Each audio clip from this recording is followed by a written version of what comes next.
Alright guys, welcome back for another machine learning video. So in this video I want to show you how to implement linear regression using the normal equation. If you want to see the derivation of the normal equation, I actually made a blog post and I'll link it in the description. So in this video we'll just actually focus on the implementation of it. So let's start with doing import numpy as np.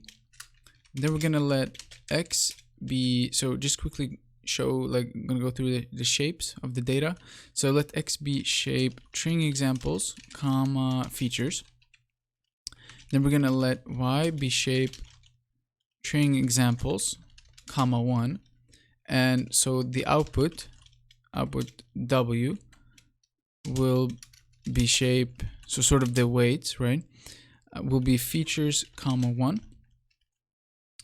And yeah, so what we're going to do is we're going to define linear regression normal equation, and we're going to send in x and y, and let's just do a pass on this right now. And then we're going to have if name equals main, and we're going to run that right here.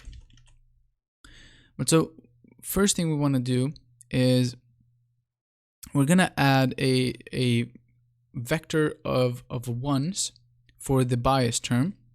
So we're going to do ones is np.ones of x shape of 0, right? We're going to add for all training examples, we're going to make a 0 vector, a 1 vector, and then we're going to add it. So we're going to do x is np.append ones and then x, and then we're going to add it along axis 1, right, along the features. So just each training example will get an additional feature, which will just be a 1 vector, which is for the bias term. And yeah, so when we've done that, all we're going to do is we're going to calculate w using the normal equation formula. So we're going to do np dot of np dot linalg dot, you can use inverse here, I'm going to use the pseudo inverse, so p inverse of np dot of x transpose x. So this is just exactly following the normal equation, and then np dot x transpose y, and yeah, then we're going to return w.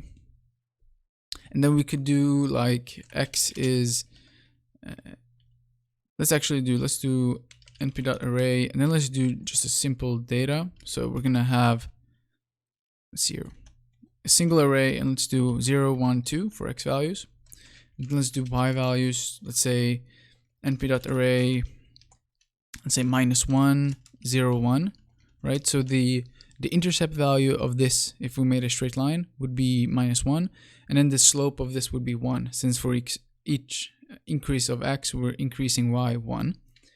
And then we can just do w is linear regression. Actually, let's print the shapes first. So we x shape print y shape. So we have x right here, which is 1 comma 3. So this should be, yeah, we should do transpose here, since we need to have every training example, we need to have it in sort of in this shape right here, right? So we said in the beginning. So we have 3 points, so the training examples are 3, and we have a single feature, which means that we should take this, this should be transpose, and this as well, since we said, actually this is correct, so this is fine.